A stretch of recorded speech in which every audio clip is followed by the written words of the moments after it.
Hello everybody, welcome back to 40 Days with Henry. Today's passage is from the Life of the Beloved. This is a lovely little book where he really articulates, what is a really important theme for him, which is that we are the beloved of God, that no matter who we are sons and daughters of God.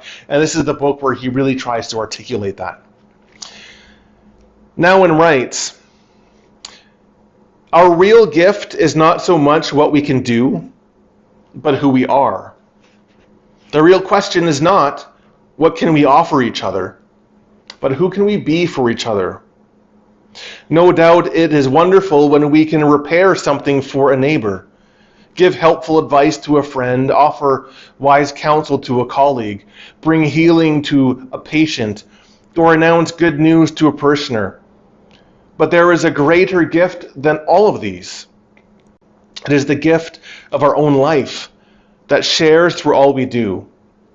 As I grow older, I have discovered more and more that the greatest gift I have to offer is my own joy of living, my own inner peace, my own silence and solitude, my own sense of well-being. When I ask myself who helps me most, I must answer, the one who is willing to share his or her life with me." As I read this passage, I was thinking that, this really is what he found at L'Arche.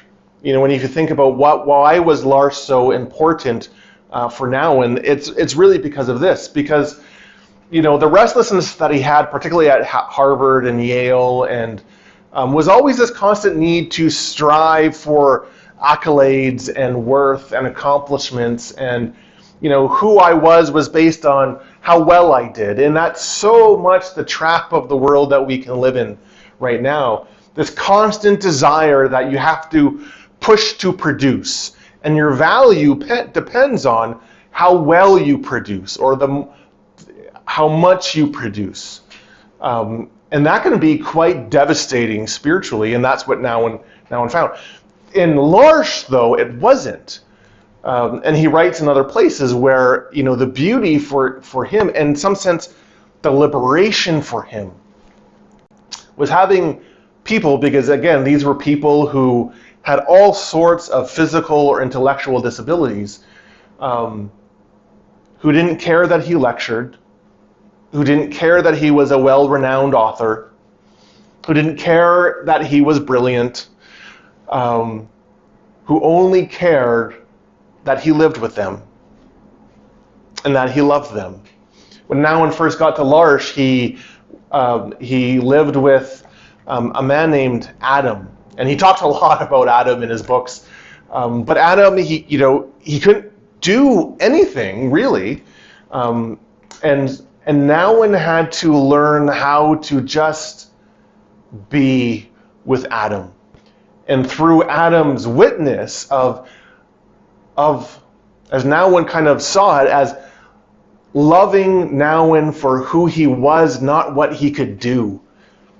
And as he learned how to love Adam, not for what he could do, but for who he was, he really found that is the greatest gift that we can give each other, as he writes it here. And so, I guess the challenge for us in Lent, and again, sometimes we make Lent so chock full of activity that we forget this. That our spiritual life and our life of faith, in some sense, our witness to the world. It isn't necessarily about, how smart we are, or how accomplished we are, or what we can do. Now, of course, that doesn't deny that we are called to do things, but it's not fundamentally rooted in all that stuff. Our witness in the world, and let's even bring it more home, our witness to our family, our witness to our friends, the way that we share Christ with others, is based on how we live in the midst of our relationships, in the midst of these people, and how we share life, of how we engage in their lives, and how we allow them to engage in ours. And obviously, Nouwen is writing this and wants to say that this is really about This is really about giving our life of faith. He talks about our silence, our solitude, our inner well-being. This isn't about masking our identity. This passage, or this book, I should say, it is structured on the Eucharist. A lot of what Nouwen writes is structured on the Eucharist. And so he takes up the images of being taken, blessed, broken, and given. And so one of the things that he's saying in this passage, which is about being given to another, is just about giving our lives and the fullness of our lives to another, and then allowing that in that gift, somehow Christ's love shines forth. So for you, as you go through this season of Lent, think about the totality of your life. Who are you?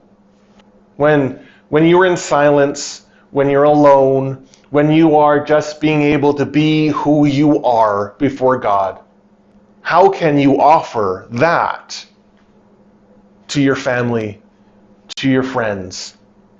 How can you be the evidence of Christ's love in this world? God bless you as you go through your time of Lent, and I look forward to seeing you tomorrow.